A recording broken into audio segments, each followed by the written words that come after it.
Hey everybody, Licameli here. Today we're talking about lowering your standards and why we should never lower our standards in life or in bodybuilding. So it's important to know what you're worth, right? And know your goals and not settle for less, right?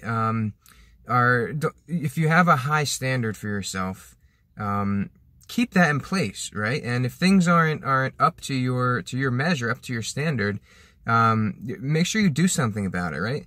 And that's not to say that things have to be perfect all the time.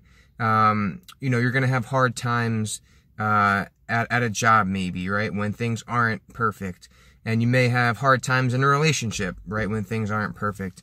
And you may have to like bend here and there, and that doesn't mean that you leave that job or you leave that relationship, but you make sure you take the necessary steps to make that job or make that relationship up to your standards, right? You have to be aware that it's not up to your standards and do something about it, whether it's sitting down with the supervisor and expressing how you feel, asking how you can do better, or sitting down with your significant other and really just kind of showing empathy and having a deep conversation, expressing your feelings, and go from there, right? And then if things aren't up to your standards after you give a good faith effort, then maybe you try to to take the next step and look elsewhere.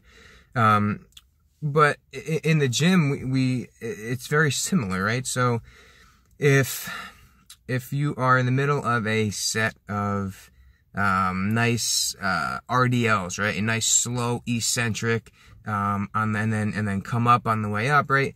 So if you're in the middle of a set of RDLs and you want to get to 10 reps and you're at 8 and you really kind of felt your bar velocity kind of slowing as you're pulling up, and you get up to the top of the rep and you really want 2 more. You can get 2 more, right? If you don't go down as far, if you don't take the eccentric quite as slowly, right? If you bounce a little bit on the bottom, you can get there, right? You can get to 10 reps, but you're lowering your standards, right? You're lowering your standards. You're lowering the effectiveness of those reps just to get that arbitrary goal of 10 reps. And that's very important to recognize and to not fall victim to, because it's tempting, right? It could be tempting sometimes when that 18-year-old, in the gym blasting Linkin Park pops in your head, and you just want to get those last reps. You have to make sure that you breathe, you stay calm and focused, and realize that rep is nothing but a penny in the account of a long-term lifting career. So same thing, like I said, with like a relationship. Say you have this goal of wanting to be married before 30. You can get that goal, right? You can find someone to marry before you're 30, but is it worth it if you're lowering your standards, right? To get that arbitrary goal. All right, so I guess the point is that have a high standard for yourself. Recognize what your standard is.